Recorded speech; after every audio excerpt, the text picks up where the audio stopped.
Thank you very much to Bitch Falcon and Maykay for sharing the living room with me tonight. Don't forget to put your hand in your pocket and support the artists and the art that you love by buying their albums and buying their merchandise. You can join us again here from the living room next Friday the 20th, where we're going to be having a whopper music quiz by Claire Beck. Hello and welcome to the living room. I'm Ruth Medjber, and I created this space to celebrate my new book, Twilight Together, and showcase some of my work. Due to level 5 restrictions, I can't open to the public until December 1st. So I thought, why not host a series of live streams from the space instead? And not only did I want to showcase my work, but I wanted to lend the space to other artists or musicians or poets who have also lost their stages during lockdown and are unable to promote their work like they normally would. A band that I absolutely adore are going to come and join me tonight here and to celebrate their own album launch. Bitch Falcon will be joined by their host, Maykay.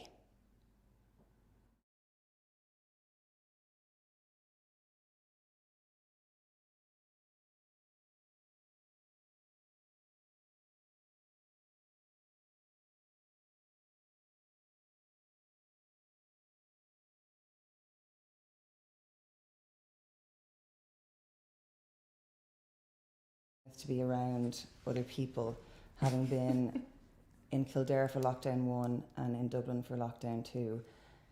I am privileged to be here tonight for a particular reason. One of my favourite bands on earth just released their debut album after making kind of me personally wait for a very, very long time. I won't thank them for releasing it now, because with every ebb and flow and twist and turn of Lizzie Fitzpatrick's voice on this record, it transports me immediately to one of those nice mosh pits. There's a lot of pushing, a lot of shoving, but a lot of hugging, a lot of people understanding each other. The last time I saw Barry from Bitch Falcon was during one of those good mosh pits at McCluskey in the Workman's Club. And Barry's not here with us tonight, but I do have 2 members of Bitch Falcon here. Please say hello, me, to Lizzie and Nigel. And you might as well say hello to them as well. Hello. Hello virtually. Me. Hello me, hello you. Hello the world. And hello you. Hello me, hello you. I couldn't have planned that better. It works, yeah. I like it. I love it. So TMJ and Panther are 2 songs that I regularly get caught in my car shouting to and screaming to. Staring at Clocks doesn't feature any of the songs of that ilk that we know of Bitch Falcon, and I know that was not by any means an accident and a conscious decision to do this album as an album. Lizzie, talk to me about that, about those songs. Is there any bit of you that felt you were leaving those songs in the past? Yeah, it was something that we definitely intentionally said to each other, that we don't want to have any of the older stuff in the debut. I think it was, me personally, it was only when marketing happened that people were like, it's their debut album. For me, it was just an album, and we wanted to write. I love albums that are cohesive and that are like a really good film, that suck you in and spit you out at the end, and you just have to try and go there, and you want to listen to it start to finish.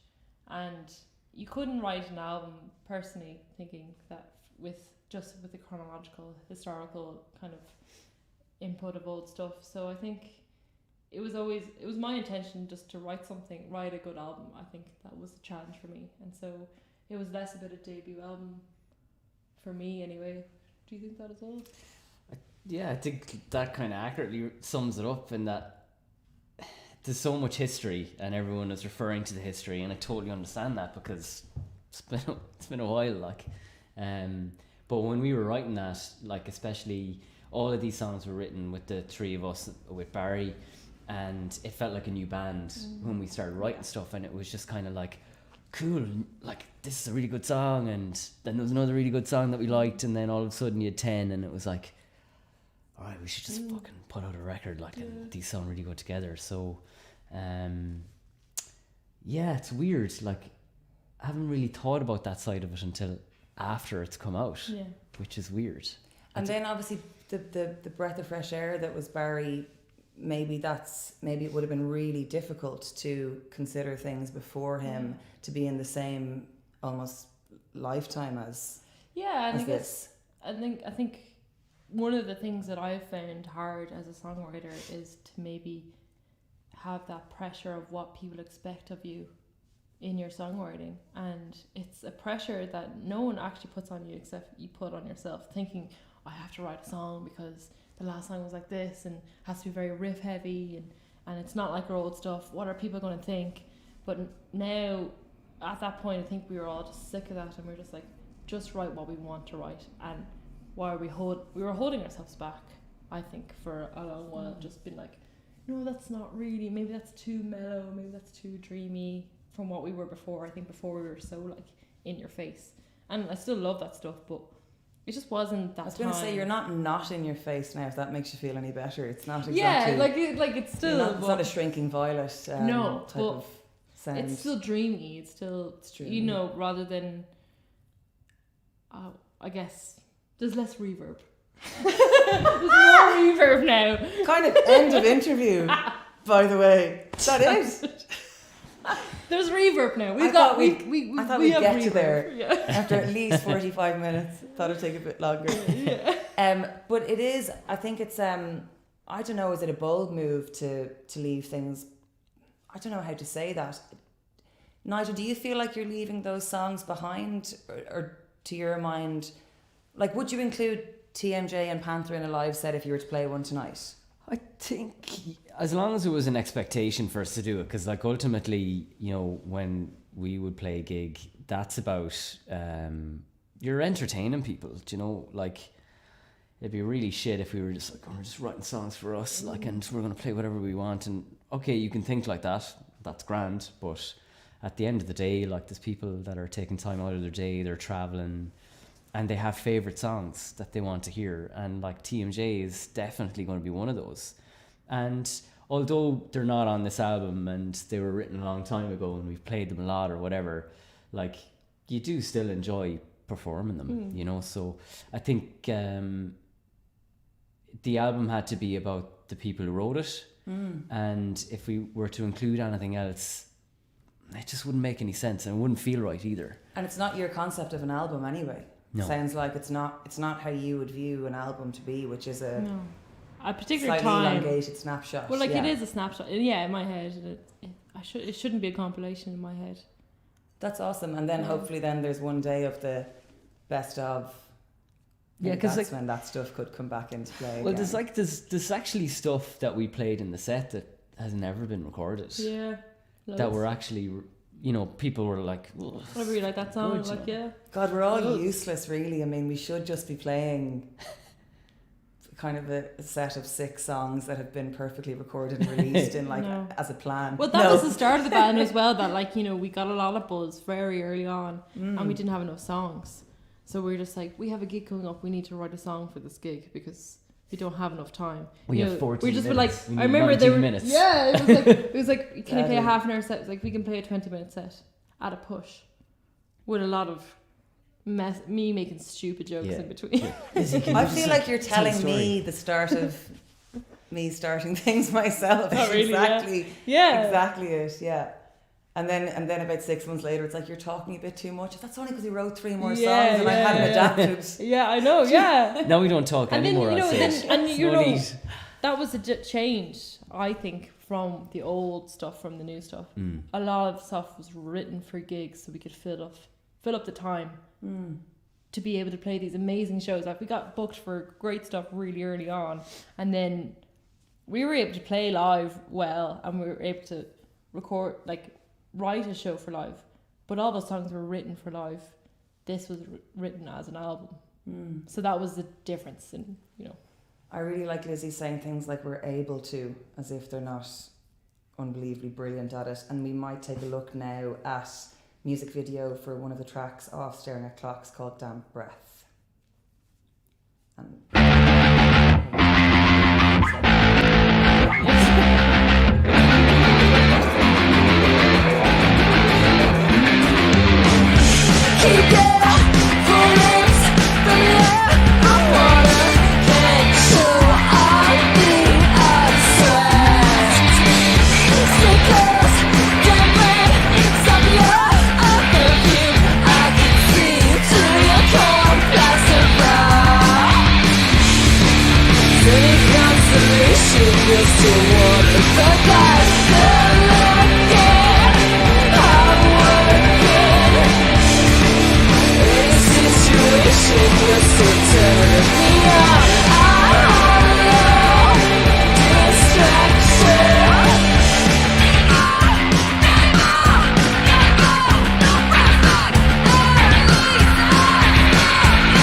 Loads of lineup changes throughout the years. Loads would be fair to say, wouldn't it? That's a pretty accurate way of putting it. Yeah. And that would have obviously created some necessity for time taken to adjust to different lineups, Nigel. I'm sure it's been a bit of a journey from that sense.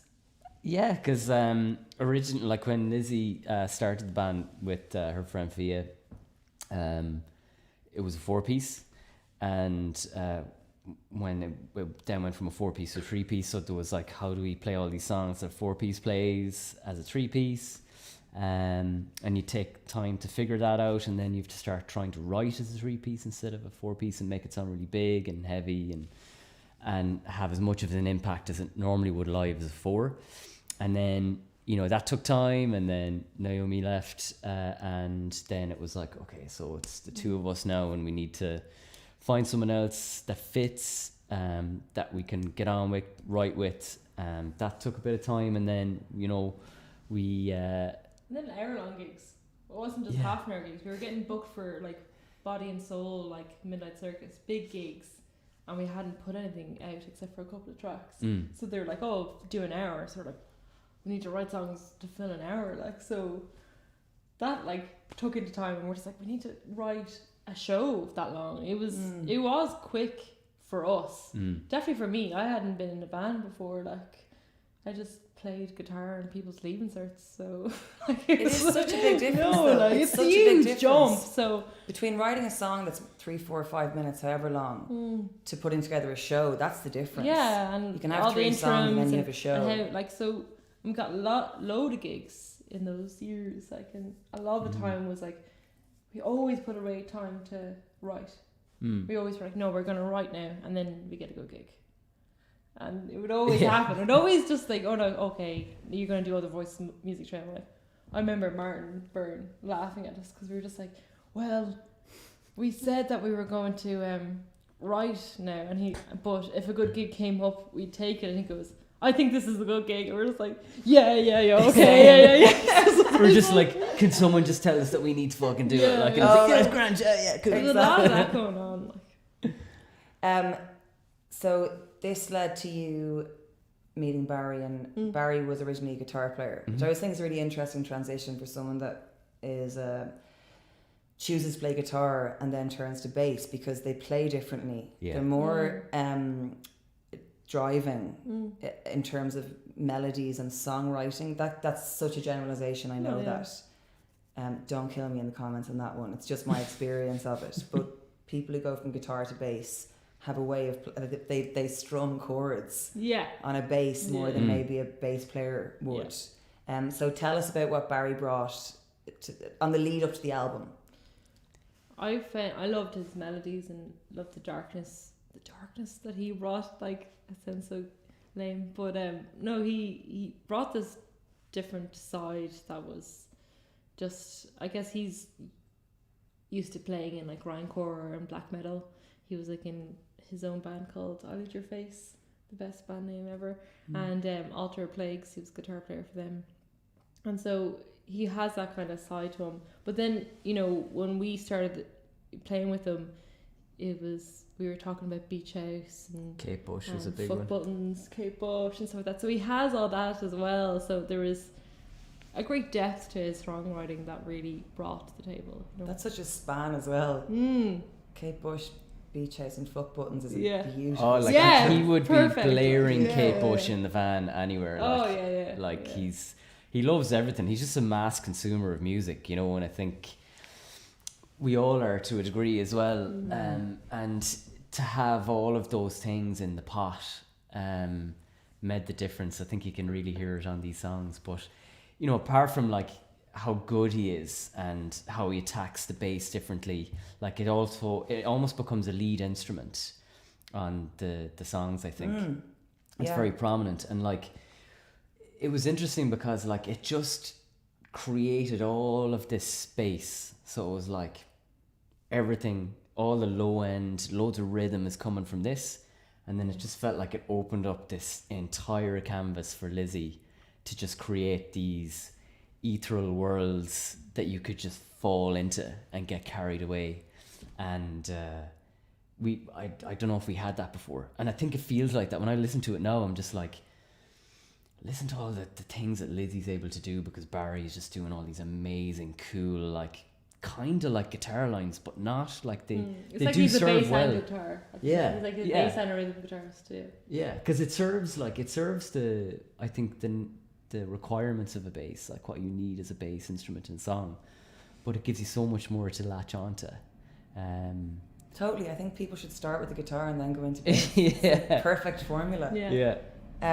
So with that in mind, then you made us all wait years for the album, and then you knocked it out in 3 minutes in the studio. So that, as the story is told, tell us about who you went with and why for this album. Well, we went with Rain and Scan, the Jeff brothers, and we know them like years, and we love the stuff that they've done, and I've loved like Rain's projects like Leo Dresden and Solar Bears and stuff like that. And we were at Knockenstocken and we were playing a gig, and it was great fun, and Rain was there, and we're like, why don't we do it live? We haven't recorded live ever. We've always recorded to a click. We've always hastily recorded, so like we tried to get the drums done in a room that we could afford, because that's the most important part, and then all the guitars and vocals can be done anywhere.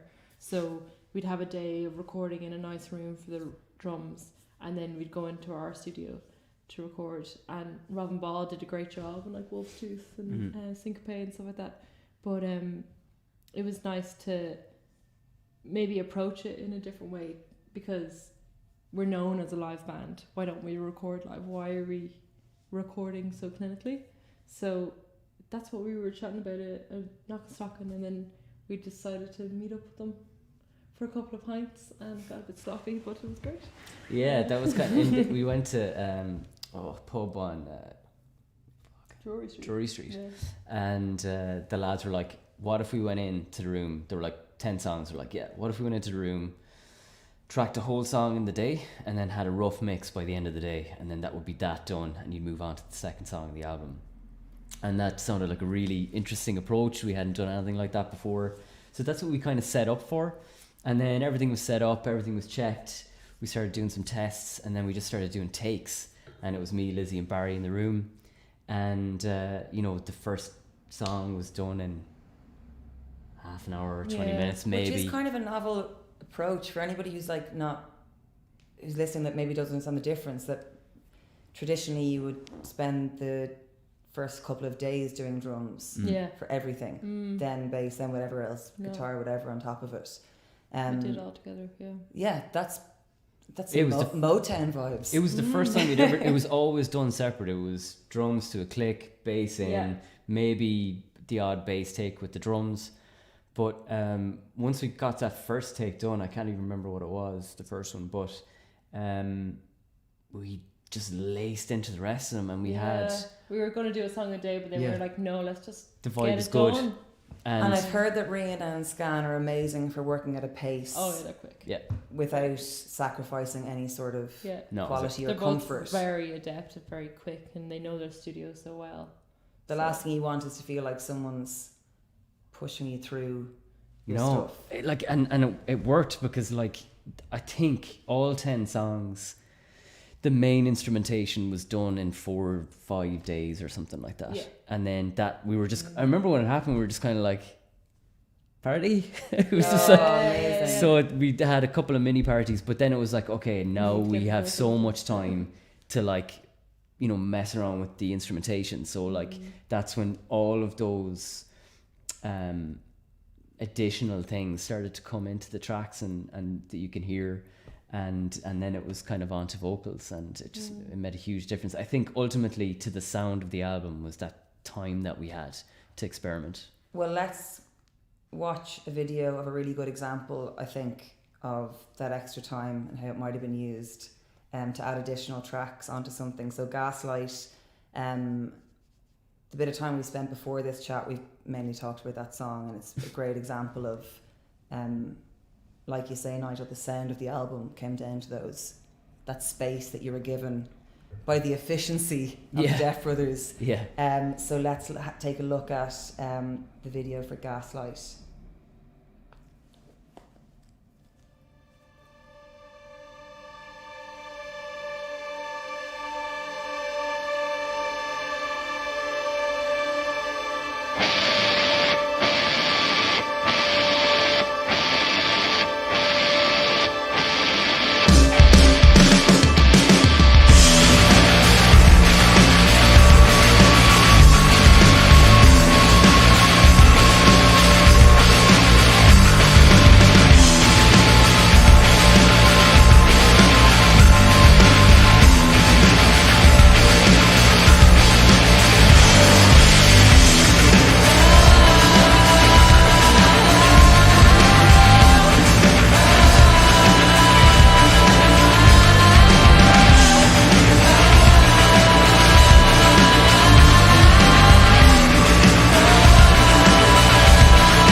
we can all acknowledge how important the space was that was given at the end of that recording session, to hear all those different amazing layerings of guitars and vocals and everything with Gaslight.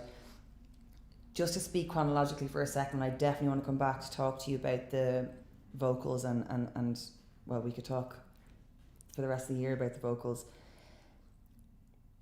A man from a band called Fudge Tunnel, which is hugely important to mention. I'd have hired him just based on that, by the way. Yeah.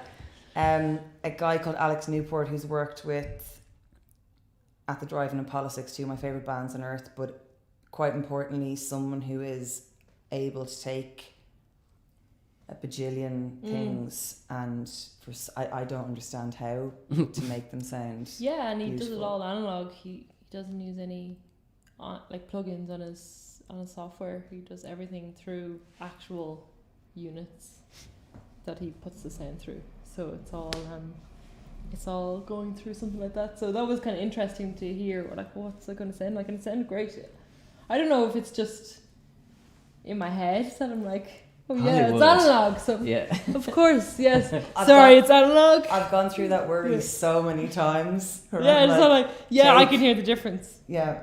I But, mentioned Motown a few minutes ago, and it's for that same reason. But that it I'm sounds like, great. So like, I mean, the job was excellently done. I was really happy with it. So Nigel, what was it like to just give the album, after taking it from, like, I guess a pretty homely atmosphere with Rian and Scan, I assume, Oh yeah, of course. to give it to somebody that you don't know and that you're going off their kind of...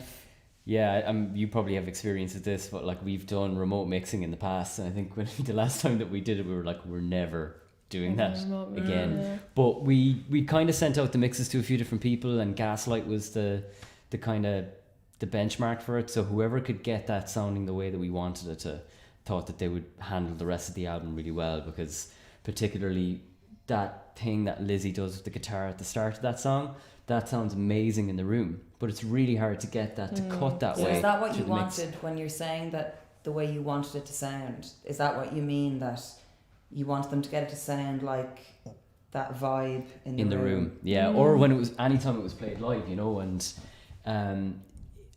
the mixes, a lot of them just couldn't get that guitar to pop out the way that it needed to, and also sound the way that it does when Lizzie It's plays so it on hard the to album. explain to No, someone. but it was I know. either I don't know if you all hard, like saw that yeah. on camera. You just want to get it to pop out. And it's like, how do I, But how do I make it sound like that? Yeah.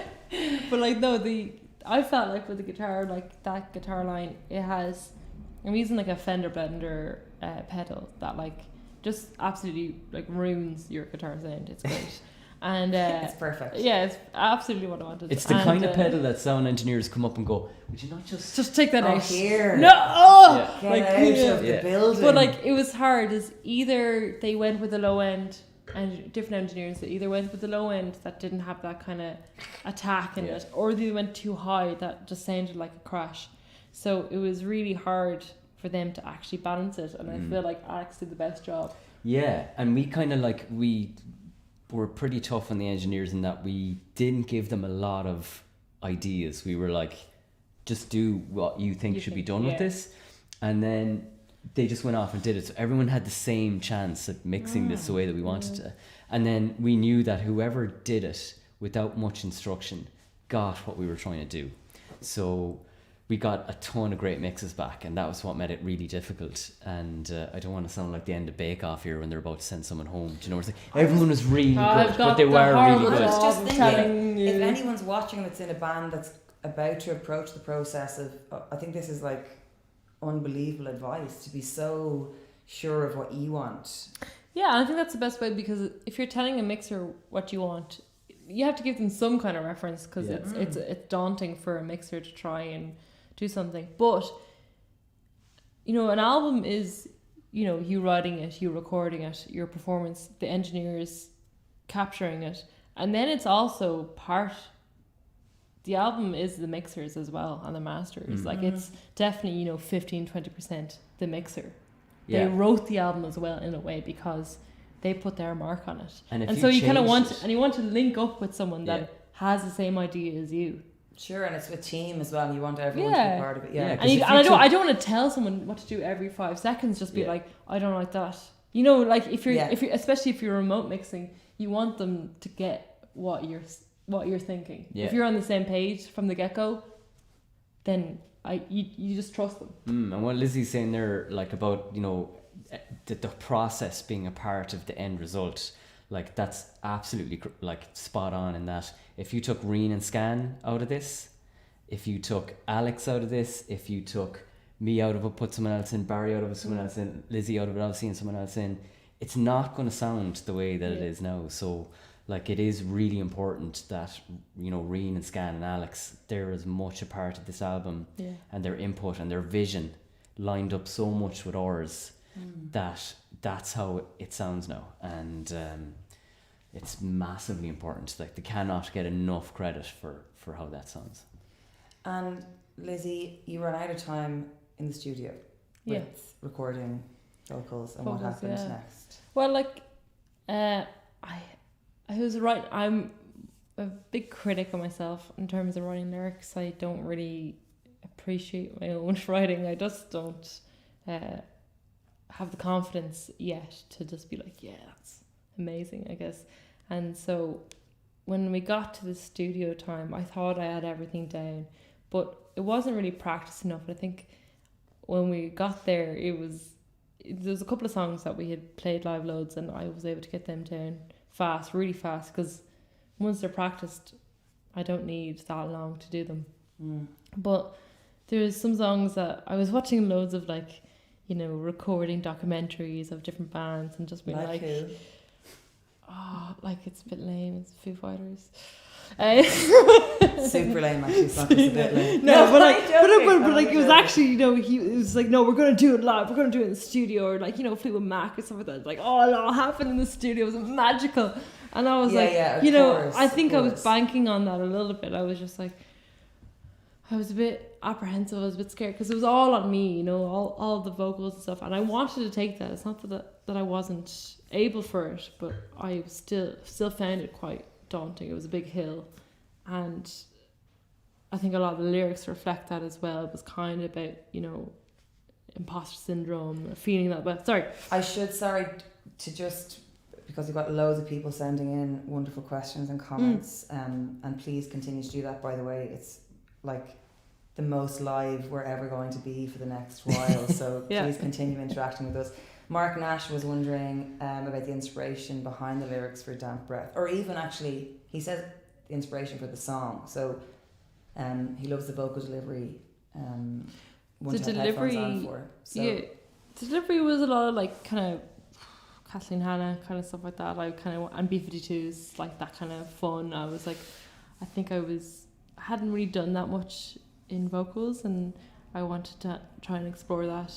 Lyrically, it was kind of an interesting one because it's to do with like sexuality and like feminist ideals that you live by as a woman. Like, you know, you're a woman. I guess I set the space lyrically as a woman in a workplace, and you know, you're self-respecting, but then maybe a boss or something is degrading, and for some reason it feels horrible, but it also feels kind of sexually interesting. So and then there's that conflict of thought. There's just like, I'm a feminist. I don't want to be degraded by this person, but then it's turning me on. Why is this turning me on? I don't. Man, you could solve the problems of the earth with that honesty. I'm sure of that. It's like, oh, okay.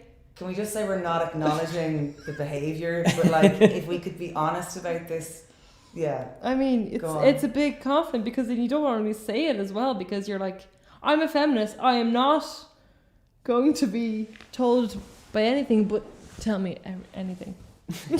Tell me again. Tell me again. Just tell me again. Say it one more time. Oh my Say God. me. Yeah. How do you feel about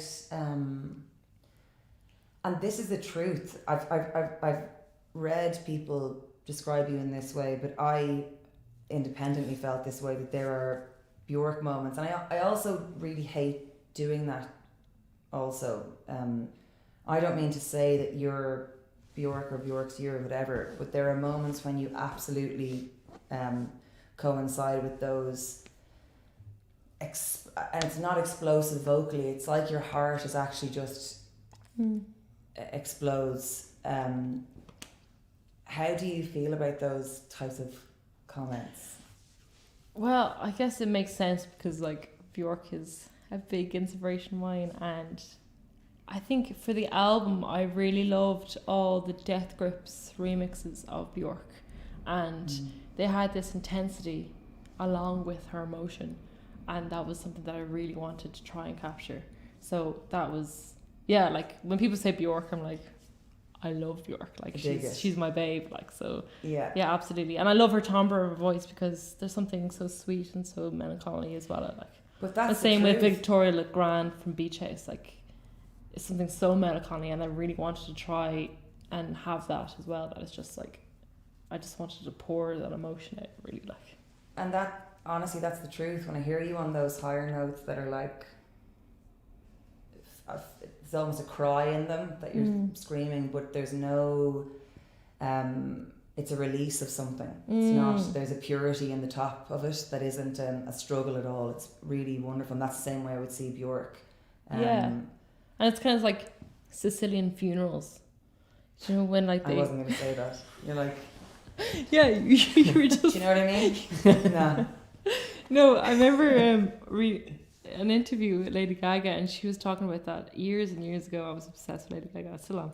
But she was talking about Sicilian funerals and like how like the women, they get the body back to Sicily, and it's pure emotion. They're all in black veils, and they're just like, oh, like they're just like absolutely throwing themselves as all emotion. And I just kind of, I love that. I love that it's just honest, pure emotion. And I kind of, that has always kind of resided in me as well. Which is almost the opposite of what we might know of, let's say, an English funeral, which is where to show your, and I don't Yeah. that wasn't meant to be a slight in any way, but to show your respect is to be silent and to be stoic almost. That's, so I do know what that reference means. Yeah. Just from a personal note, your vocals on Staring at Clocks to Martyr, I felt like I got to know you a bit just listening from that one to the other. It's a couple of L yelps in Martyr that I just want to know about. I mean, did they come out naturally? Were they planned? Was that part of the... When I say yelps, is that a bad reference to say yelp? Roar, scream, screech, shout. Yeah, to be honest, Martyr is interesting because I actually was really influenced by the Altered Hours and Elaine's vocals on it. And there's one song, I can't remember the name of it, but she has like an amazing like ping pong delay on her vocals, and she's like woo woo, like, and it's kind of manic and it's just mental, and I kind of wanted to emanate that in Martyr. Lyrically, it was just kind of just trying to break free of like maybe pitying yourself too much. Pitying yourself too much, you know, like playing I'm very sad, you know, which is kind of the story behind the album. So I'm kind of slagging myself off, you know, throughout, just being very sad and maybe empathizing with myself a bit too much. I think, and Nigel, I know that you loaned your tones to this album too. You're on the backing vocals. And maybe one or two, maybe one. I don't know how many. I can't remember. We did them like. What were you doing? How do you not remember? We were doing. Far be it from me to judge you, by the way, on what you were doing, but I'm just wondering. There was a night where it all got released a little bit too much because you know we tracked so quickly because of the lads and our prep and got lit because it was the only way I was going to get in front of the mic was to be a little bit sauced up, you know. And Barry was having none of it. He wasn't going to come in on it. Lizzie needed some lower timbre kind of. Yeah, well, I had to beg you. I have this stem of like me and Nigel, and I was slagging off to Nigel, like kind of saying like the XX. I haven't heard this at all. So what we also have here for anyone listening is the guys have been kind enough and brave enough, to be honest, to have got us some of the stems from some of the tracks. So make sure you tell us exactly what we're listening to here. Is this before the auto-tune? This is no, this is after. This is still a lot of effect on it, reverb. This is I'm Ready Now, and it's like me and Nigel singing. I gave a prepaid notice, I need an L. You had a special purpose, I kept things spelled. On par with friends who care. Vermont towns in the air. I know I kept you waiting, I wasn't there. I just released that. Oh my god. So we were. Awesome. It was what someone asked me recently. What was a really nice memory from the recording process, and I hadn't thought about it in a while, and I was just sitting there and like it came to me really quickly. I was like, oh, there was this time when me and Lizzie were just like sitting around the mic and we both had a glass in our hands and we had words out in front of us and Lizzie wanted some male backing vocals on it, and that was one of the nicest memories of it. Was like, after so long, like, and all the things that we'd been through together, all the work that we put into it, all the arguments and the elation and everything over so much time being in a band together. We were around the mic and I was reading her words and she was helping me deliver them, and that was just a really nice moment. And it's emotional even now thinking about it in a way after all this time, that we were working that closely together on something which was really nice. So that was my vocal moment. Still and driving maybe each other as well. That's really pretty incredible that, like, even with you so sure about your own thing, for her to be able to say, go on, do this bit, and you're like, I haven't thought I'd be in that position before. What I would like to do, before we talk to Vlad from Small Pond Records, John, would it be possible to play a bit of the Gaslight song live from the Small Pond sessions? Just as we're talking about recorded versus live. This is a live session Bitch Falcon did in Brighton with Small Pond Records, who released Staring Clocks, and I'd love to hear a minute of it before we bring Vlad into the conversation.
Has been asking about how bad are you craving for playing in front of a live audience, what aspect do you miss the most, and we are lucky to have Vlad from Small Pond Records, who released Staring at Clocks with Bitch Falcon, on the line, I believe, and it's kind of a very interesting and awful time to speak to someone involved in the live scene at all, or promoting bands at all. So I'm very excited to talk to Vlad about how he is at the moment. How's it going, guys? If we don't have him now, that's fine because I can just talk to you guys about it. Small Pond Records have released. How did you guys meet them? How did you come upon these guys? Oh, here he is. Hi. Hey guys, how's it going? I think the speaker might have powered off. Vlad, you look great. I must Oh. say, You look hot. Have you been lifting? Yeah, you've been lifting. why did you not tell me about how Vlad looked? I was not prepared for You this. fucking Vlad the Ay, ay, Impaler. ay. He's a Vlad hot the piece. Impale me, like.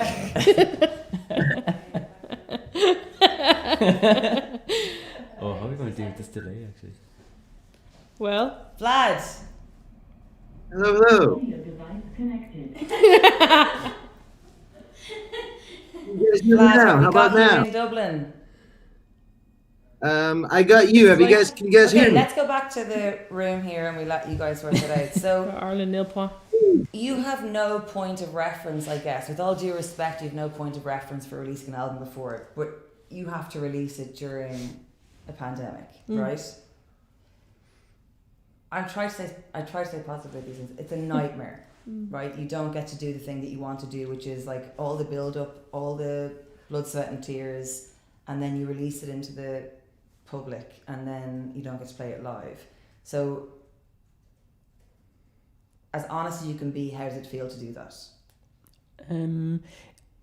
Obviously, like, you know, this is a moment that we've been working towards for a long time. So it's disappointing not to have the full thing that you would expect at an album release, which is normally touring. So, and we're a live band, really. You know, it's all about coming to see us at a gig. So, it's disappointing. However, like, really happy that we're still able to do it. And the other side of it, then, as well, if we're being honest, is is that, like, you know, there's other people involved in this too. Like, it's not just the band. So, you know, there's Joe and Paul and everyone at CWB who have gone to enormous effort and sacrifice to make this happen for us and to help us realise it. And then obviously, like, the guys in Small Pond are mates of ours now, and there's a responsibility, I certainly feel it for sure, that, like, we want to make sure it's as good for them as it can possibly be. So you know, That's it's a bit deadly. stressful in a way, that way, you know. I like, bet you I can speak on behalf of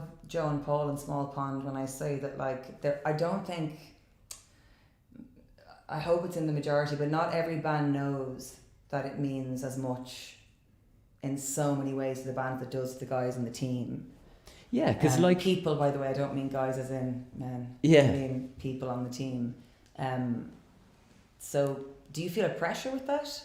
I mean, it's more of a responsibility. Like, I think what you're saying there is exactly right in that, you know, it means as much to them as it does to us, because there's no way that they would put so much time, you know, sacrifice family time, relationship time for something that we do, you know. And if they're going to do they might prefer it that way. You Yeah, never I think know. so. Come But, here, like- I think we may have Oh, cool. Small Pond Vlad back. Hot Now- piece. Hot babe. Get them guns out, Hello, lads. hello. Can you hear me now? Can you hear me now, guys? Yay! There Can you he hear me is. now? Vlad, are you okay? I'm doing all right. Thank you for all the compliments. I was going to say how unimpressed I am. Everybody looks beautiful, but thank you very much for that hot intro. Vlad, we're a tiny bit out of sync, so I'm going to ask you a couple of questions and then I'm going to let you speak about Bitch Falcon. So what I would like to know is, number one, why on earth you decide to work with a band called Bitch Falcon? And number two, how have things been going with this album? Talk freely, please, about Bitch Falcon and Staring at Clocks.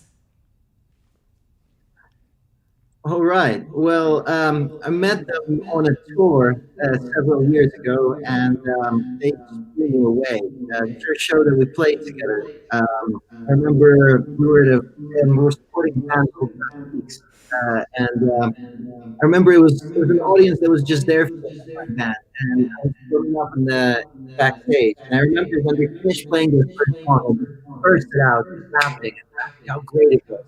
I was the only one. It was an audience that was there to watch the band, and it's kind of awkward. But from then on, I just without even seeing them, just hearing that first song, I just fell in love with their sound. It turns out they were hard workers and they were quite great people, and yeah, just kind of went on from there. And it's just lucky enough that they let us work this record. Frustrating because it was just too damn good to pass up.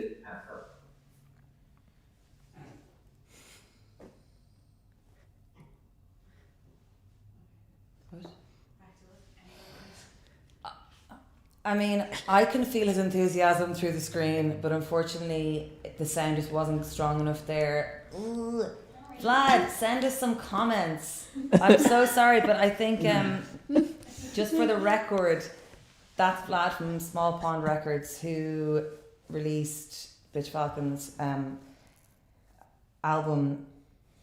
And I'm so frustrated we couldn't hear what he was saying because I get bits of it. Yeah, and it's exactly. You can hear it in the as a Bitch Falcon fan, it's exactly as I would have expected. He was describing bringing friends to your shows and the way they'd be when they'd leave, and just be like you actually said about seeing a good movie, where you go in, you get put into a thing, churned through it, and you come out the other side going.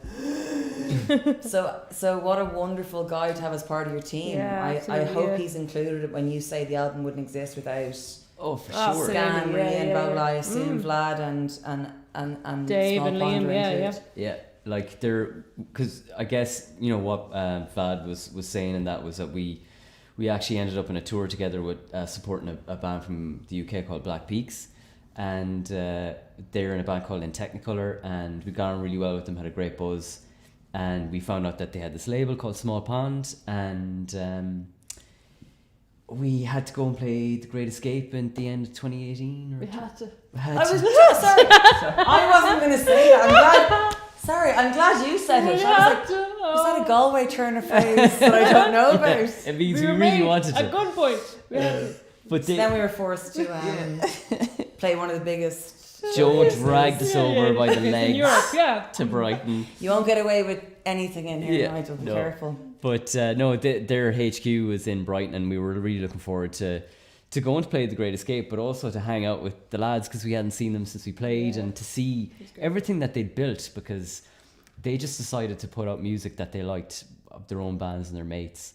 And we had a lot of respect and admiration for that, because they weren't going to wait for someone to come and do the job for them. They were just like, fuck it, we're going to do it ourselves, you know? Deadly, yeah. So we got to see them and hang out, drink a heap of pints, and then we did the session that they asked what us they to do. built in Brighton was cool. Like, we definitely got a vibe where, like, you know, they have this cool, like, studio where people can rent to rehearse or rent to record. They have their label. They're definitely like a big pillar in like the Brighton music scene. Which is well, I want to make sure that we get ready to play the Bitch Falcon Small Pond session version of Gaslight, and I hope that Vlad can hear us properly when we say thank you for being with us in that 8-bitty way that you were.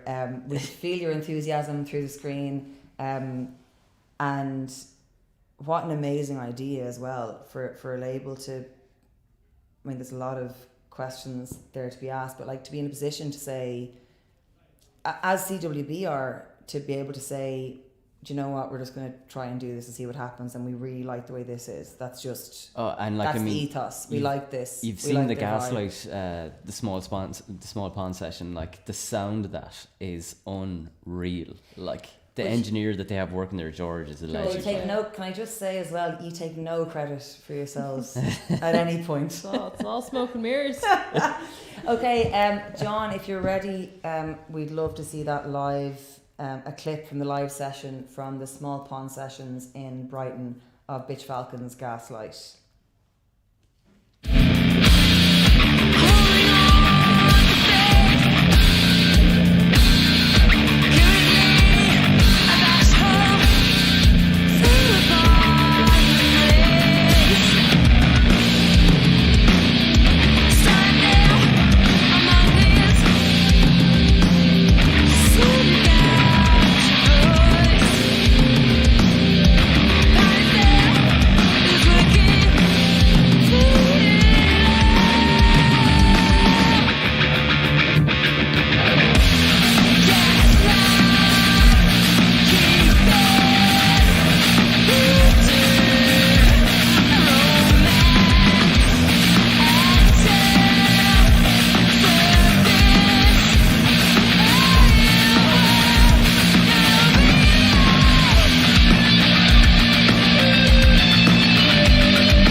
involved in when you get quite low. Yeah. And I would just like to take the time to just say that there are so many resources for people who feel that way. Anybody listening who does feel that way, I'm at your feet by the way that you were able to create during that feeling. It was hard, and that was I couldn't. I part honestly of can't the answer reason why I phone. wasn't really ready for vocals in the studio. It was that I was not able to actually output. I was so constricted and in limbo that, but in some way it was able to inspire me to write about that, because I was like, write about something, and I was like, I feel nothing, so I was like, write about feeling nothing. Dude, that's pretty huge. I'm just going to say there's a resource called Minding Creative Minds that do provide free 24/7 what am I trying to say? Advice, and there's an online resource for anybody that's feeling that they need to avail of that. Sorry, I've been thrown by that, but it's such an interesting and it's so hard to describe and talk about numbness, because it's actually it's the absence of anything. Yeah, so I think it's so hard people, to talk about. People, you, like, it's very good that people talk about lows and stuff like that, and it's far easier to express lows. Yeah. But that in between limbo feeling, and you don't know, you don't know how to get out of it because you're just blank. So it was just expression of that. So I'm, it's okay, but it's good to express that, I guess. This is about to be the worst, clumsiest segue of all time. And you know what it is. Guys, not only is this the launch conversation of Bitch Falcon Staring at Clocks, it's the first annual meeting of the John Barker Fan Club, the Lord Mayor of Irish music. He presents Totally Irish on 98 FM every Sunday from 9 to 11. I can't say enough about him, and he can't say enough about you. And if he just swooped in there to be perfect, but life isn't perfect. And things change. And one thing I do like about the pandemic is it has slowed me down a bit. This situation would usually make me kind of go, oh, here he is. Oh, he's in a Bitch Falcon. I love him John. so much. oh. Hey guys. So, John, I'm just going to check. Is there a delay? Can you hear me? Yeah, no, I can hear you perfectly. Okay, that's it's perfect. Just video delay. John, I'm delighted to see you. And you happened to be holding up your favourite record at the time that we called you, which is amazing. So I think we have a small delay in the line, so I'm just going to do a couple of questions. Will you tell me about maybe the first time you saw Bitch Falcon live? Any kind of comments you have about them through the last few years, and my assumed elation at their release of their album? Yeah, sure. I came across Bitch Falcon originally, I think in early 2014, doing press record videos with Steve Cassidy and Robin Ball, and Steve Cassidy worked with Nigel in Music Maker, and he was raving about Nigel's band, which were called Bitch Falcon. And I guess straight away, I mean, you hear those two words, Bitch Falcon, and immediately you just fall in love with the band without even hearing their music. I think Bitch Falcon is probably one of the greatest band names ever. So my timeline is a little bit off here, but I definitely went to see them with Steve and Robin, and we got them in to do a video with us in Asylum Studios for Syncope. And the video, I don't know, like the guys are probably know better than me. They had played maybe a couple of gigs, but the video immediately did really well. Like it got a good few thousand views straight away. And like seeing them those first few times live was amazing, because there was there was such an energy. I mean, they came on stage and there was just this surge of energy within the crowd. And those first few times that I got to see them perform live, they were playing in small little venues like the Bellow Bar and the Mercantile, and I think possibly upstairs in Whelan's. So, you know, your typical sweatboxes, and it was the perfect place to see them at that particular point. And I think that one of the things that was great about their first like 18 months to 2 years was the fact that I was like, if you look at the makeup of the crowd that came along to see them, they're like, I would say that a good lot of the audience maybe weren't like really into kind of heavy grunge music, but and I'm certainly not going to say to the guys that they're a mainstream band. You know, I'm not going to ruin their credibility or reputation, but you could see like a lot of the audience probably wouldn't have listened to that type of kind of heavy enough music, but they went because they bought into Bitch Falcon and their name and their brand and the style of the four of them up on stage. So those few months, I mean, the guys will say that themselves. Those few months were really, really exciting. The video that we did with them did really well, and then somebody on the team, somebody on the press record team, decided that we should do a documentary about them. And I don't know who it was, but it was probably the worst idea ever, because none of us had a clue how to make a documentary, but we decided to go and follow Bitch Falcon around for the first few months. So we recorded a lot of their initial gigs. We interviewed them a good few times, and then we ended up doing more videos with them in Asylum Studios for Wolf's Tooth and TMJ. And one of my favorite highlights from that time was, I think it was Electric Picnic 2014. Bitch Falcon were playing at 3 a.m. on the Saturday night, Sunday morning at the Oxjam stage in Body and Soul. And I stupidly volunteered to stay up until 3 a.m. to record them. And I spent all of the Saturday, and this is day 2 at Electric Picnic. I spent all of the Saturday, everybody I met that day, I told them, listen, I can't drink today. I'm doing this really important documentary. Like, I'm a very important documentary maker. Yeah, Bitch Falcon. Yeah. I must have bullshitted to everybody I met that day, telling them that, this was really, really important for the documentary. And by 9 o'clock that night, I was absolutely trashed. I could barely walk. And I remember thinking, I've got 6 hours left. How am I going to stay awake? This is impossible.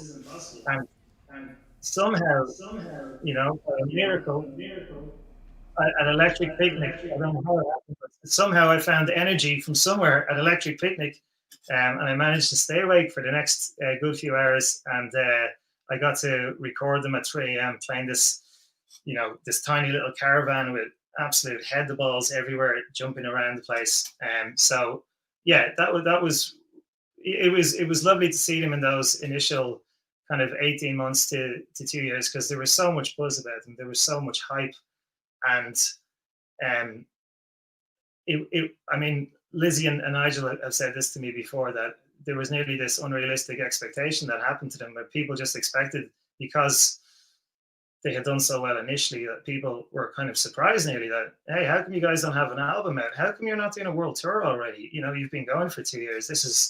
And it nearly gave this impression that the band had kind of stalled, when in fact, of course, what had really happened was that they were still developing. They were still a young band. They still had to go through a lot of different transitions, not just in terms of the personnel, but also in terms of musically, they had to develop. And I think that this debut album of theirs, which is 7 years in the making, is the sound of this band that are now fully developed. And if you can compare it, and I know you were doing this earlier on in the interview, but if you compare the new songs to the older songs, I mean, there's a huge shift in terms of their ability to write songs. Their musicianship wise, they're at a completely different level, and they're always at a very good level, but they've just gone up so much in the last few years. And Barry has obviously added a great deal to that. But Nigel's drumming is at such an incredible high stage as well, and Lizzie's vocals and guitar playing are amazing on this album, particularly her vocals I absolutely love. So yeah, I'm delighted for the three of them. I'm delighted for Lizzie and Nigel, who I know for a good few years, and yeah, I'm delighted to be able to chat to you guys because the three of you are three of my favorite people who I respect a lot as well. Can John hear us now? Yes. John, unless you're in some weird regression therapy, it seems like you've got a baby cot in the room. So congratulations are in order, I hope. In any event, that was beautiful. Oh. I wish I'd released an album during a lockdown because it wouldn't be difficult with someone like John to ask them. He's so brilliant at telling people when he likes something and it's great. feel like they should. But we're not great at telling people when we're proud of them or sorry, I've gone down now to a different level of things. Go back to the numbness. That was just seeing him in a family environment there and us in a living room and speaking about you guys so eloquently, and I like the way he said things like, I saw them at this point and then, to be honest, and I was trashed. But it was said in this really beautiful tone, so it seems like a really acceptable thing. John Barker means a lot to all of us, and that'd be fair to say, and I'd like to give him a big Bula Bus on behalf of all the Irish music in general. I'd love to. Mystic868 asks, and this is a quick fire, where is every band member from? A bit of Ballantyre, a bit of Camuckridge. Galway. Well, county. Alright, Nigel, didn't ask for your life story. Quick fire, man, quick fire. And on behalf of Barry... No, well, it's about... Not village, Galway. Not Galway village. It depends. Not Galway, Texas. And Barry. Cork.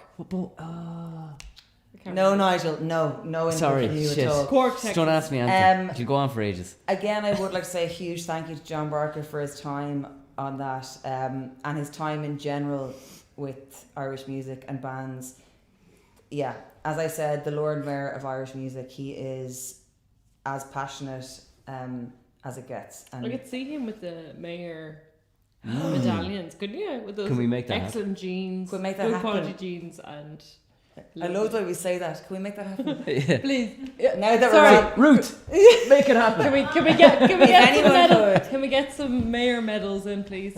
Okay, well, let's do that as our project for next week. So what day is it? Friday.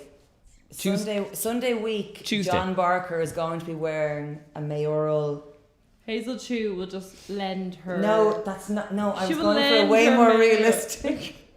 I'm gonna ask Hazel Chu. Okay, we have Carol Marrow and Melbourne Flower leading us into the next question about the artwork. Lizzie, one of the many things I love about the band is how encompassing it is of you and your personality and Nigel's personality. It's top to bottom, you guys. We don't have time for me to start going in on Spotify or that model of things. But for me, it like strips away so much of a band's personality. It makes you stop spending time on things. It makes you stop listening and having that space that we talked about earlier on, that you say made the album what it is. It's all quick, it's quick fire, it's fast food, it's everything. You guys are not that you're not partaking, you're on those platforms and everything, but you are still standing strong with certain mediums like video, which we've seen tonight, when loads of the world are telling you there's no point in doing that.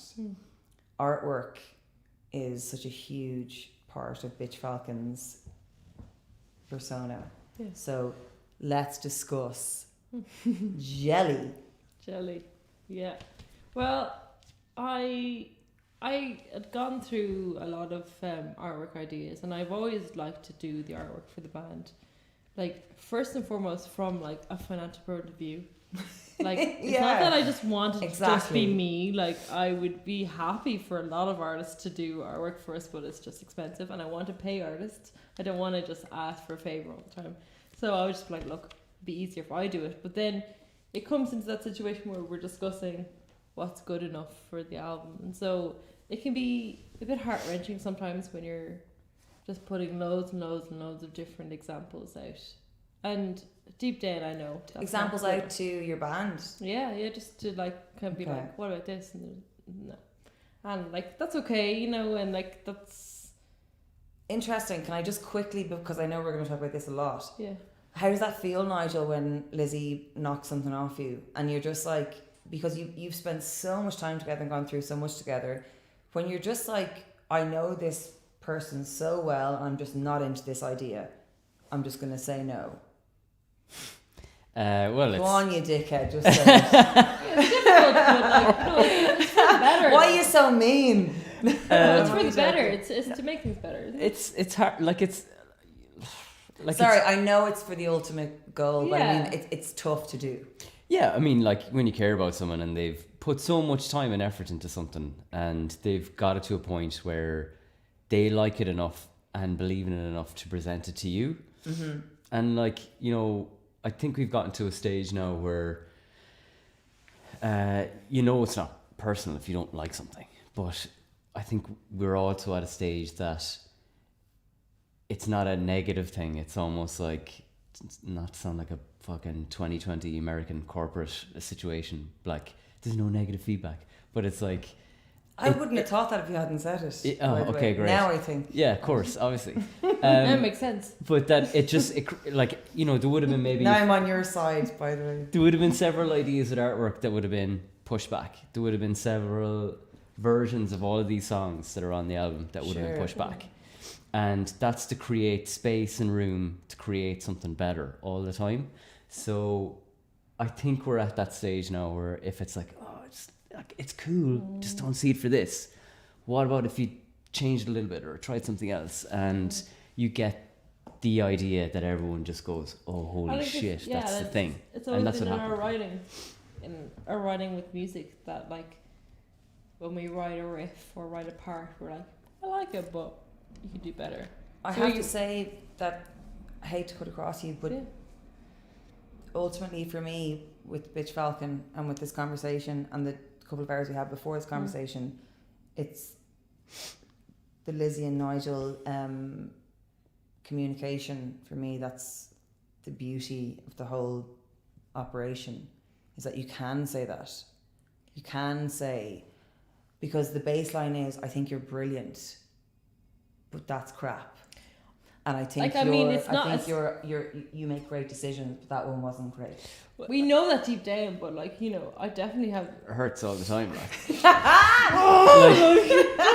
like it, Like, this- but like it's easy to let things, and like it's the same with our riffs, with like, you know, you writing a drum riff, and I'm just like, yeah, And- and you're just like, that's it. you know, And you like, can and see same it. with my guitar riffs. That's the like, thing about the you know. drums for me as well, is that like, you know, if things were different, if I was just let go with this in a way, and there wasn't two other people in the band, I'd just be paying like probably pocket 4/4 over these songs.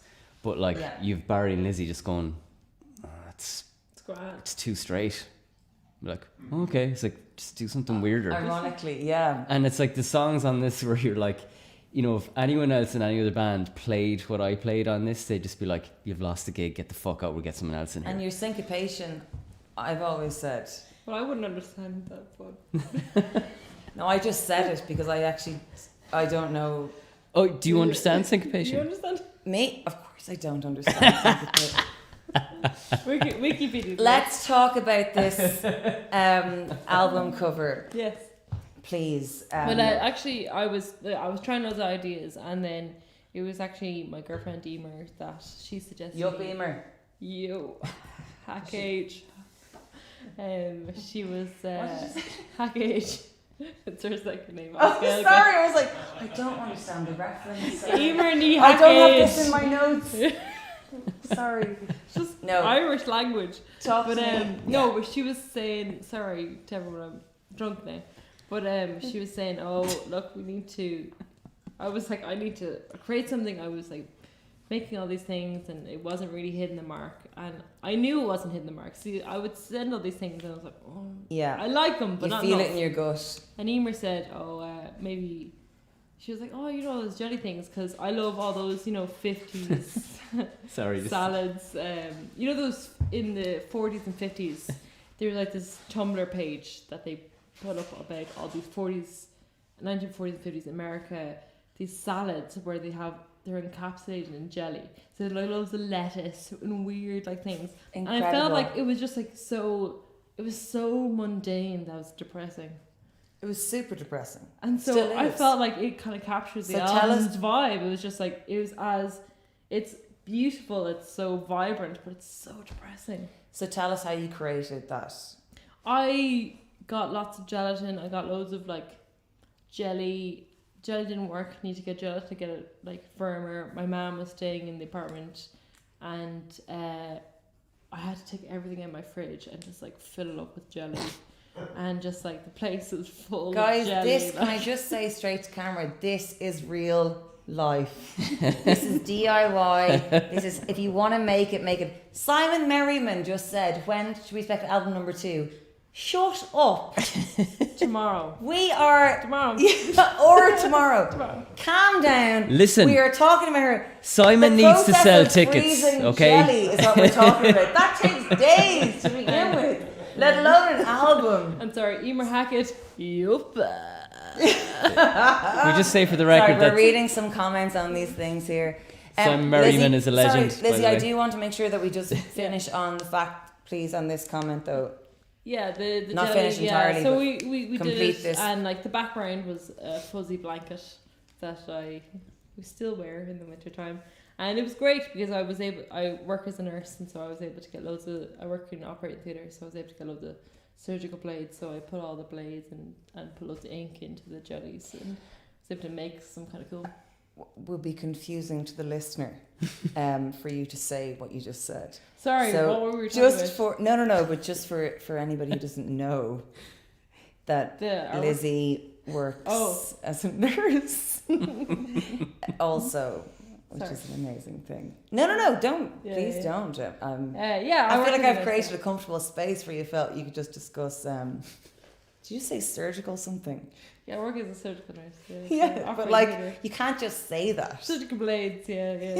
Yeah, just like I work with surgical blades. No, you can't just say that. Yeah, I'm not punk like. I'm Really importantly, and I have to say this, Lizzie works as a nurse, a surgical nurse, but we did discuss this before we spoke live tonight, and I really appreciate so much that we talked about virtue signaling, because you were concerned that talking about that would make it seem like you were in some way bringing that into play, when my perspective on it would be that I know you as an artist who's just released an album, and the reason that the album has a difficult time being released is because of COVID. And also then you're working in a hospital as a surgical nurse. So would you just briefly give me your kind of maybe lockdown 1 versus lockdown 2 feelings on how much you hate, love, or... Yeah, like I guess lockdown 1 was like, everyone was on board with, being safe, and it was great. But it wasn't until lockdown 2 that I realised how closed off people were, because in lockdown 1 I was, in the wards, in the COVID wards, stuff like that. So if anyone asked me about what do you care about playing a live gig anymore, I was like, I don't actually give a shit, because I have to deal with people dying. But lockdown 2, I can kind of understand this limbo feeling of... Can you? But Are I can, because... Are you not still a bit No, pissed because off? it's controlled now. It's controlled now because it's controlled in hospital now. So I'm working my normal job, and it's fine. There's no... It's well controlled, because everyone's swabbed when they come into hospital. So it's running at 75% capacity in surgery. So I can start to see the other perspective. When you're at home, you don't see any of the grave consequences. Sure. And you're just told everything. You're told online, on TV, that you have to be careful, you have to stuff, but you don't see any of the results. It's hard to cling on to it, and it's very easy to go down the different view of thinking maybe it's a bit of a hoax, maybe it's something like that. And so really is a privilege for me to be able to experience it first half, because I was able to see it and I wasn't able to understand other people not taking it seriously. But now it's lockdown too, because I don't see it as much in the hospital anymore. I can actually see it from other people's perspectives. Like, it is easy to think that this is all a mess, but it's not. I think the idea that you've just described, being on the front line for lockdown 1 as potential privilege, makes me feel like a fucking dickhead, and I want to repeat to people listening, they need to wear a mask and social distance and follow the rules, because you've seen some, and we won't. But I understand why people are freaked out about it, because I'm well aware that we want to focus on the album, but I think I'm just I'm going to give Lizzie on the front line a clap. So's Nigel, so's Drew. No, that's done now. You can do nothing about it.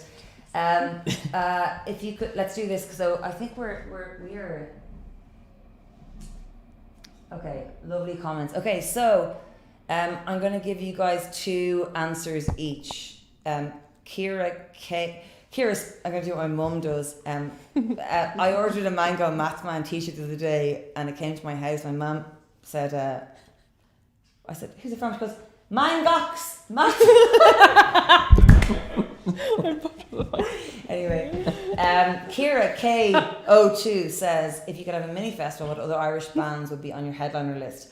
I'm going to throw in completed, finished bands or current. So 2 each, whatever you like. So 2 Irish bands. Yeah, but they don't have to still be playing, by the way. It's fine. Fight Like Apes, back to back.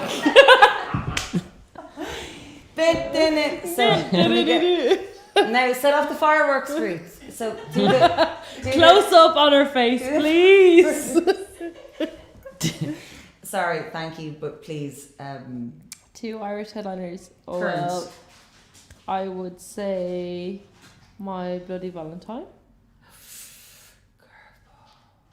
And I Beautiful. would say Pretty Happy, which are a band from Cork, which are absolutely class and people need to get on board with.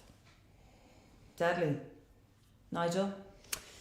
I agree with Lizzie's bands. I would love to go see them at this class festival that's being booked right now for 2022. Silverbacks. Yeah. Awesome. They released an album recently that is absolutely class, and probably Just Mustard. Yeah. Oh, There's been absolutely it's great really funny stuff. saying isn't probably Just Mustard for nobody that knows the name of the band, because it just sounds like then it's called Mustard. Yeah. And Just- probably Yes, just just Mustard. mustard. But Actually, like, there's a pub in Kilmainham, the Royal Oak, and I don't know if they got their inspiration from the name from that, because it has cheese toasties. It's like just tomato, just onion, just mustard. I was like, is that where they got their name from? Okay. I know we are running way over it. Lizzie, what's the nicest gift you've ever been given? Like, Or Nigel. Whoever has the first answer can go for it. Or given. It can be that you've been given it or you've given it. my mother gave me the gift of life. Oh, what a... I'd hate to use the C word, obviously on a live stream. Cannoli. Which What a is cannoli. Christmas, obviously. that's a curveball. It is a The curveball. last gift I really liked was these shoes from my partner Claire. That's deadly. Sorry, this is like we are talking about lockdown realness. Okay, lockdown presents. No, but that's when it becomes important. That's what I'm saying. It's an important thing. Like materialistic things, or like, you know. Dude, Lizzie Fitzpatrick, you've just released one of the most gorgeous albums ever. This is a simple thing, a simple token of someone's affection. Oh, guys, I in would case love no one an saw album what's by happened Bitch there, Falcon Ruth called Medber, Staring the marketing queen, just shouted buy the album, which is completely fair. I think you should buy someone an album for their birthday or Christmas. And that segues beautifully into me talking about staring at clocks. This is a 10-track triumph. A band that who could have felt under a tremendous amount of pressure to create something that they wouldn't be proud of. They could have bowed to pressure from 17 different angles, and they didn't. They did exactly what they should have done. They have made themselves happy, and in that they've made their fans, and hopefully outside of that they've made people extremely happy. I see Bjork and Bowie converging on this album, and also I hear something that I don't know how to describe it, and that is a mark of something I think is wonderful. Not that it comes out of my mouth, just that that's how I feel about it. Please, of course, listen to it, but if you really want to support the band, please buy it on Bandcamp. That's how we do these days. That's how we support bands these days. Bandcamp will have another Friday in the next month or so. I hope. They might do it. They might not. But if they do, when people say online, buy music today, if I put this pen for sale on that Friday for £2, I get the £2. That's it. That's the fucking simple part of it. So please support the bands that way. They can make a second album, Simon Merriman, in response to your question. The cheek of him, my goodness. Just, can I say also, Menace the Dennis and Paul Hyland asking about US touring. It's a crazy question. I'm sure they want to We want to tour. know too. We'd love to know too. They'd love to know too. Please just goddamn pay for the album. That's what I'm able to say when they can't. And if it were me sitting where they are, I wouldn't be able to say it. Pay for the album. It's so cheap compared to the effort, talent, time, blood, sweat and tears gone into it. Please do. And in fact, wear it as a badge of honour. When you pay for it, screenshot it and tweet it at the band. Show them how much you're supporting them. I am so honoured to have been able to host this night, talking to Bitch Falcon. I'm so grateful to the Dean Art Studio for this room, but with all due respect to the Dean, I'm way more grateful to Ruth Medber for creating cozy space. And keeping us all safe in the process as well, definitely. Keeping us so safe, like the whole time it's been compliant, which is I never thought we'd be sitting Who here do we talking think about we are? I never thought we'd be saying that. It's been super compliant. Yeah. This whole thing. I'll be on chats later Yeah, I'm talking straight about edge compliancy. Yeah.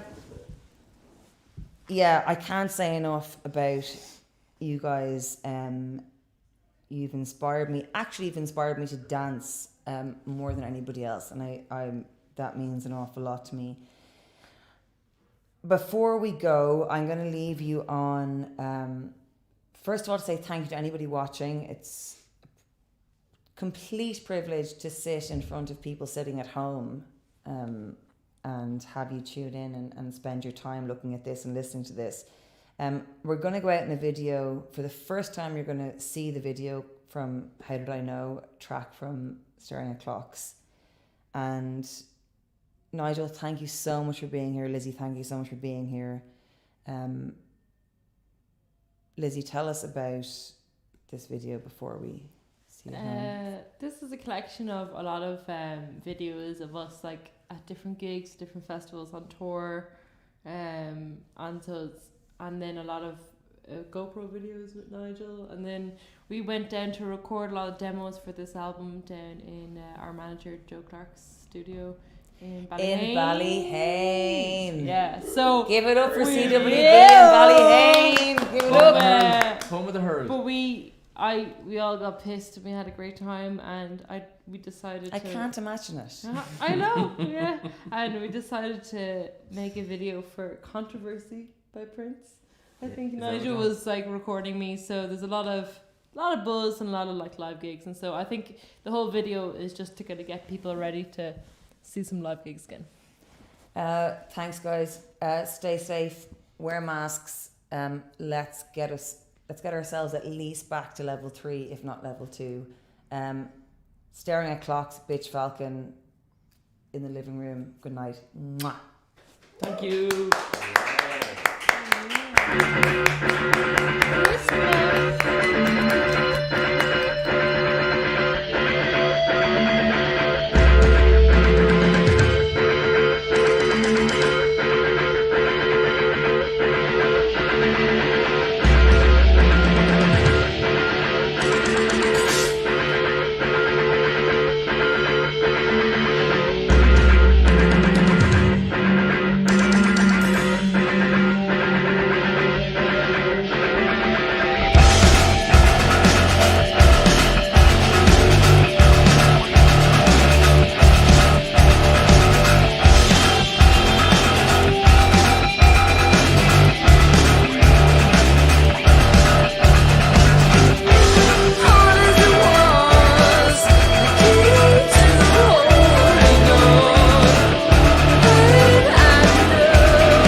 Thank you very much to Bitch Falcon and Maykay for sharing the living room with me tonight. Don't forget to put your hand in your pocket and support the artists and the art that you love by buying their albums and buying their merchandise.